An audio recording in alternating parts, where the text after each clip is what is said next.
As I said at the very start of these meetings, President Biden has been clear that he is committed to managing this important relationship responsibly.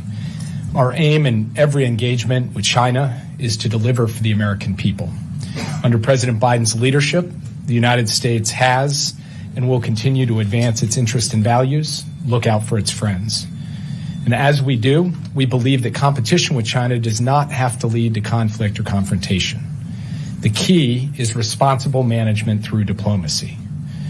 Beginning in May of last year, that diplomacy has been an all-hands-on-deck effort across the U.S. government and the cabinet, which has included 4 meetings between myself and Director Wang Yi, as well as engagements between Secretary Blinken, Secretary Yellen, Secretary Raimondo, and their counterparts, and many other cabinet secretaries and their counterparts. Those discussions helped lay the foundation for a productive summit between President Biden and President Xi in San Francisco at the end of last year. There, our leaders agreed on concrete steps on issues that matter to the American people, and for that matter to the world. This week, I traveled to China for the first time as National Security Advisor to take stock of where we have made progress and what work there still remains to be done, and also how we can responsibly manage the difficult issues and the differences that we have in this relationship. That's been the focus of my meetings with President Xi, with Director and Foreign Minister Wang Yi, and with CMC Vice Chairman Zhang Youxia. This was a true working visit. Over the course of 14 hours of meetings, we discussed progress and next steps on implementation of the Woodside commitments, including our work on counter-narcotics and efforts to reduce the flow of illicit synthetic drugs into the United States. Military-to-military communications, including an upcoming engagement between our theater commanders, as well as work towards another round of AI safety and risk talks. Among other issues of global concern, we discussed the recent efforts to reach a ceasefire and hostage deal in Gaza.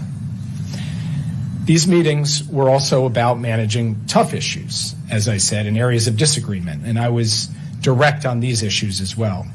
The United States will continue to take necessary action to prevent advanced U.S. technologies from being used to undermine our national security without unduly limiting trade or investment. We have continued concerns about China's unfair trade policies and non-market economic practices. We remain deeply concerned about China's support for Russia's defense industrial base and its impact on both European and transatlantic security, not to mention on Russia's brutal aggression against Ukraine. It is a top priority for this administration to resolve the cases of American citizens who are wrongfully detained or subject to exit bans in China. And this was another opportunity for me to raise those cases, as I have done in my prior engagements. I also underscored the longstanding U.S. commitment to universal human rights and fundamental freedoms.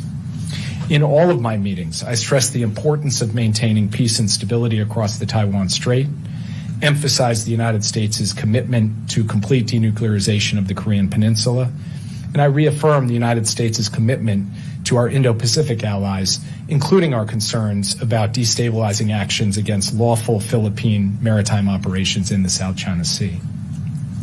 These were constructive, candid, substantive conversations.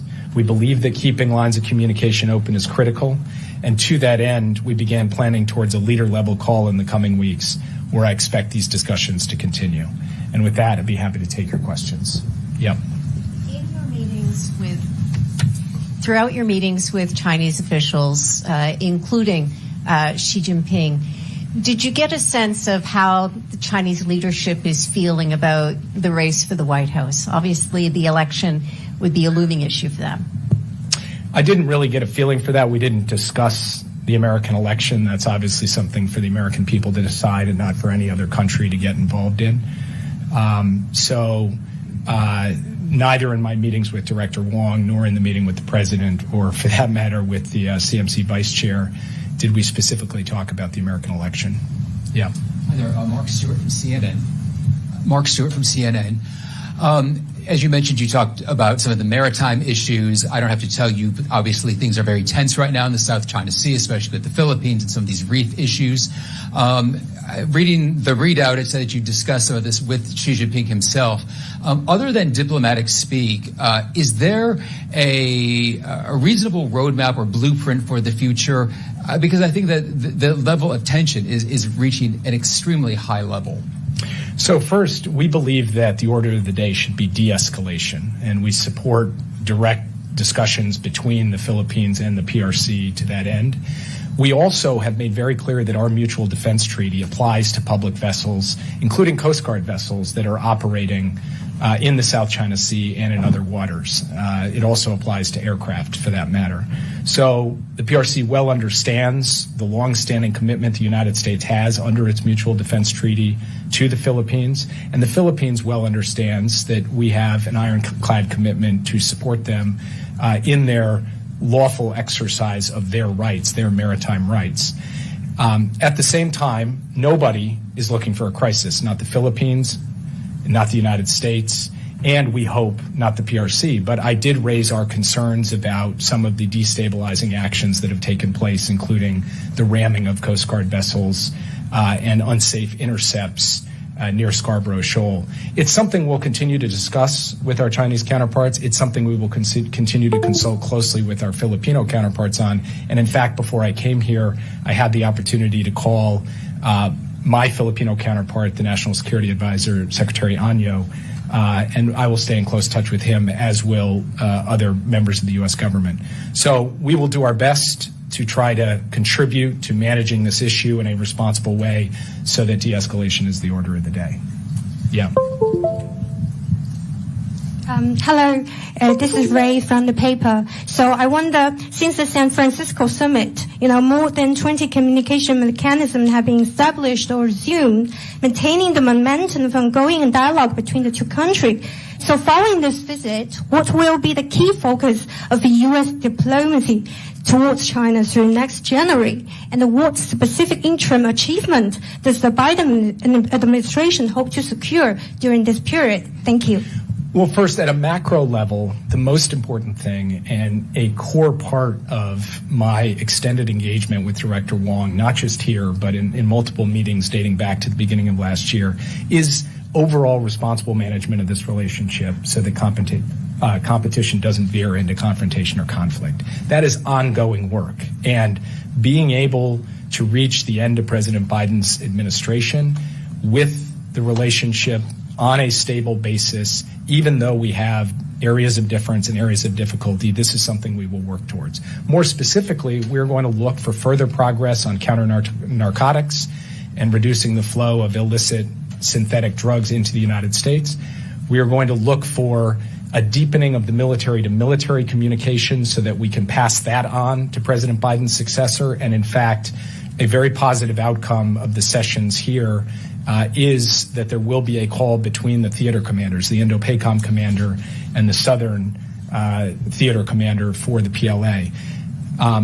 Having the opportunity today to sit down with the CMC vice chairman, something that has not happened for a U.S. official in 8 years, is itself significant because it allows us to give impetus and momentum to those military-to-military lines of communication, and that will be an important priority for us as we go forward. There are other issues as well, of course, that we'll deal with, and we'll have to manage the risks and flashpoints too, cross-strait relations, the South China Sea, the Chinese support for the Russian defense industrial base, and we'll continue to work on all of those in the months ahead. Yeah. Welcome to Beijing. My name is Laura Bicker. I'm from BBC News. I'd like to ask you talk about a call between the two leaders within the coming weeks. Will there be a last meeting between President Biden and President Xi? And also back to those talks with General Zhang, how important is it for you to have those talks with a leading general, and what was the tone of those talks? It is likely that both President Biden and President Xi will be at APEC and the G20 later this year. I don't have any announcements to make on either President Biden's travel or a potential meeting, but the likelihood is they'll both be there, and if they are, it would only be natural for them to have the chance to sit down with one another. So we'll have to await any confirmation or any announcements, but I think things pointing in that direction seem logical and reasonable. I think the meeting with Vice Chairman Zhang was very important. There is no substitute for actually being able to sit across the table, not just with the Vice Chairman, but with his whole team, and be able to hear from them their perspective on critical issues, and them be able to hear from us our perspective on those same issues, whether it's cross-strait relations or the South China Sea or cyber issues, and being able to have that exchange, which is rare, I think allows us to clarify our intentions and our concerns and hear theirs and try to use that in service of responsible management of the relationship going forward. Yeah. Thank you. From the Wall Street Journal. Just to follow up on the question about the U.S. election, I'm curious about what questions, if any, did the Chinese ask you about what a potential Harris administration would represent for U.S.-China relations? And connected to this, did you raise the issue specifically of potential election interference by China during your trip here today? Thanks. Every time I meet with Chinese officials, I raise the issue of election interference and laying down a clear marker that it's unacceptable for any nation to interfere in the U.S. election, and this trip was no different in that regard. I made that point once again. I won't characterize what the PRC's questions were with respect to Vice President Harris. They'll have to speak for themselves on that. But what I will say is that Vice President Harris has been a central member of the Biden foreign policy team, a leading member, and has been part of the design and execution of the overall strategy in the Indo-Pacific and with respect to the responsible management of U.S.-China relations. She has had the opportunity to engage herself with President Xi and with Premier Li, so she is known to both of the top leaders in China. And she shares President Biden's view that responsibly managing this competition so it doesn't veer into conflict or confrontation is essential. And she also shares the view that maintaining high-level open lines of communication is the way that you can achieve that responsible management. So I was able to share my experience and my perspective of working closely with the Vice President and the role that she has played over the course of the past 4 years. Yeah. Thank you. I'm with Phoenix TV. The Biden administration has announced arms sale to Taiwan 15 times now since taking office, and surpassing the Trump administration's 11 times. So China believes that the continued U.S. arms sales to Taiwan and other actions have increased tensions in the Taiwan Strait. So how do you respond to this, and what is the U.S. willing to do to de-escalate? Thank you. Our one China policy has not changed. And our approach to this issue is guided by the One China policy, the Taiwan Relations Act, the 3 joint communiques, and the 6 assurances. That remains true today, and that has remained true on a bipartisan basis through multiple administrations. And that policy has actually helped contribute to maintaining peace and stability across the Taiwan Strait for decades, and we intend to keep it that way. Let's see. Yeah. Ken Moritsugu with the AP. I want to ask about the 100% tariff that the Canadian government put on Chinese EVs earlier this week. It was reported that you had met with Prime Minister Justin Trudeau and encouraged Canada to go forward with that. Did that come up at all during these talks? Did the Chinese side complain about it or the timing? And if so, how did you respond? First of all, Canada is a sovereign country that makes its own sovereign decisions, and it would be quite an extraordinary power to show up on a Sunday evening and produce a major trade policy move on a Monday morning. So I think the right way to look at this is I was there for a pre-scheduled cabinet retreat to speak with them. They took independent action. It was not at my behest or anything that I did or said that made that happen. That was a determination that they made. I did make the point while I was in Canada, and I'd make it standing here today, that we have concerns relative to EVs, both with respect to security issues and overcapacity issues. We've been public and transparent about that. But this was a decision they took on their own, and I won't characterize the conversations with the PRC on this issue. I'll let them speak for themselves. Yeah. Janice Naki-Freire with NBC. Follow-up to the election-related question from Brian. The Chinese leadership and Chinese officials are about stability and consistency in their relationships.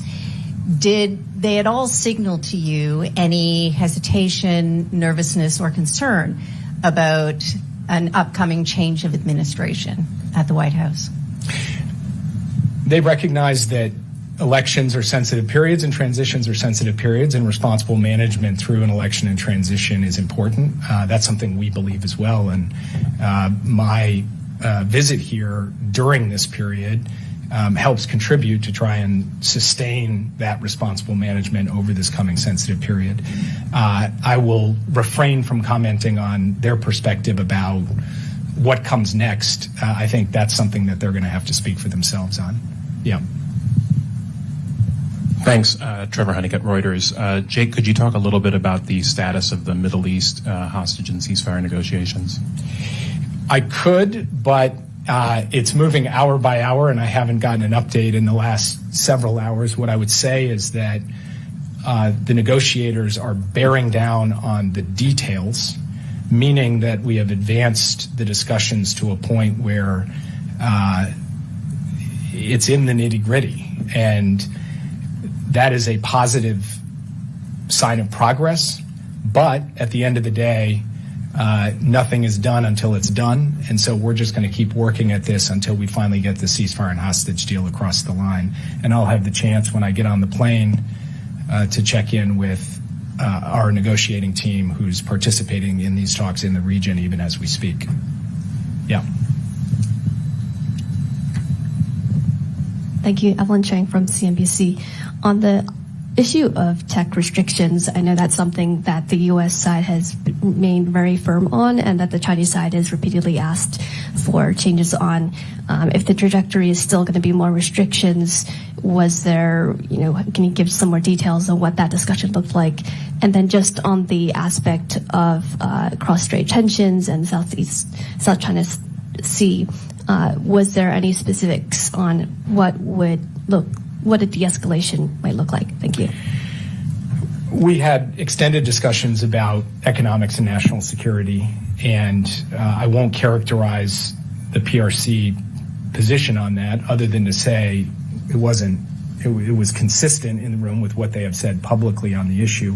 For our part, I laid out our approach, which is rooted in the concept of small yard, high fence.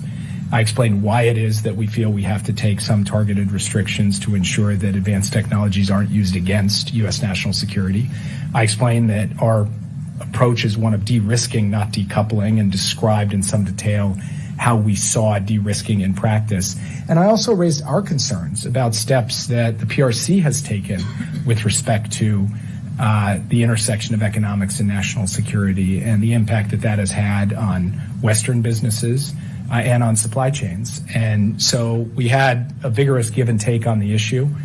Obviously, we didn't come to agreement on certain aspects of things, but I think the dialogue is very useful because it clarifies the concerns of each side and also gives us the opportunity to explain what it is that we are doing and what we are not doing. And I thought that was valuable. We didn't reach any specific agreements on the South China Sea.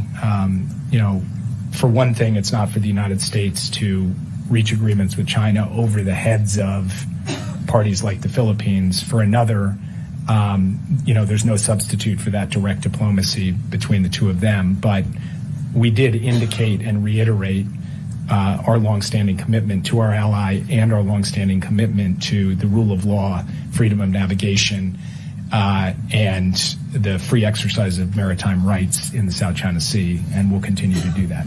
Take one more question. Yeah.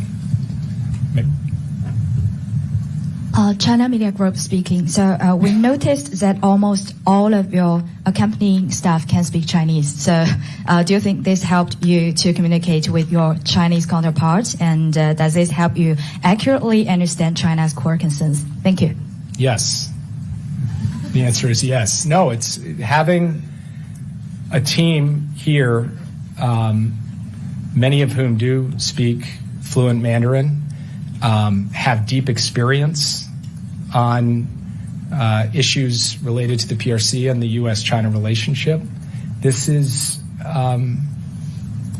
it makes my job a heck of a lot easier and makes me much better than I would otherwise be. And I stand on the shoulders of those experts because, they're the ones with the insights and the wisdom that drives forward the conversations that we've had here over the last 3 days. So, all right, we'll do 2 more. Yeah. Yes, Keith Bradsher for the New York Times. Have you made any progress with China in discussing what might be a possible resolution for the war in Ukraine? Thank you. I can't say that we did make progress on that issue. The PRC has been very public in its view that the war should end through diplomacy. They've laid out various principles, both unilaterally and in separate communication with the Brazilians. We had the opportunity to exchange views on the war against Ukraine over the course of the last 3 days. We didn't reach any particular plan with respect to diplomacy, in large part because the United States very rigorously adheres to the simple maxim of nothing about Ukraine without Ukraine. So ultimately it will be up to Ukraine to decide how it wants to proceed with diplomacy and negotiations. Yeah. Li Wei from Caixin, perhaps an overarching question. Several months ago, Chinese Sino-U.S. relation is very intense, especially around the time U.S. imposed kind of additional tariff on Chinese EVs or semiconductors. And China is facing this trade war nowadays with Europe. But all of a sudden, you came, and U.S.-China relations seems to be on a better track, especially for the last few months of this year. What's behind this change? Does that have anything to do with Vice President Harris taking over the presidential race or any other factor from the Chinese side? And looking forward, do you see U.S.-China relations turning marginally for the better for the next few months or potentially in the next few years compared to a potential second Trump term? Thanks. I can't characterize the Chinese side on this issue. They're going to have to speak for themselves. What I can tell you is that we believe in the Biden administration that intense diplomacy matters because it doesn't resolve every issue. It doesn't mean that we're going to agree on everything. But it does mean that we can improve understanding. We can clarify misperceptions. We can reduce the risk of miscalculation. And we can identify areas to work together where our interests align that might previously have been hidden. So the relationship remains a competitive relationship. We need to responsibly manage that competition, and we're doing that through this very detailed, painstaking, multiple rounds of diplomatic effort. And it's not to arrive at a certain end result where everything's just resolved. It's rather to arrive on a stable basis so that each of us can stand up for our interests, we can stand up for our friends, we can defend our values, we can take the actions we feel we need to take in service of our national interests, but we can also work together to ensure that the relationship is managed responsibly. That is what this trip was about. That's what the diplomacy of the last 2 years have been about. And we do believe that it puts us in a position to increase the prospect of stability in the relationship. But we have to keep in mind, too, that there are always risks of escalation, risks of misunderstanding, risks of something going awry. And we've seen that before in the U.S.-China relationship. And we discussed those risks, too, at some length, whether it's to do with cross-strait relations or the South China Sea or European security and the war in Ukraine or many other issues, including issues that were not previously foreseen, like incidents from a year or two ago. So this is something we will have to keep working at, and it's a work in progress. Today is not the end of anything. It's just the continuation of a sustained pattern of intensive diplomacy led by President Biden and President Xi and carried out by many of us across our administration and the Chinese government, and we're going to keep at it. Thank you, guys.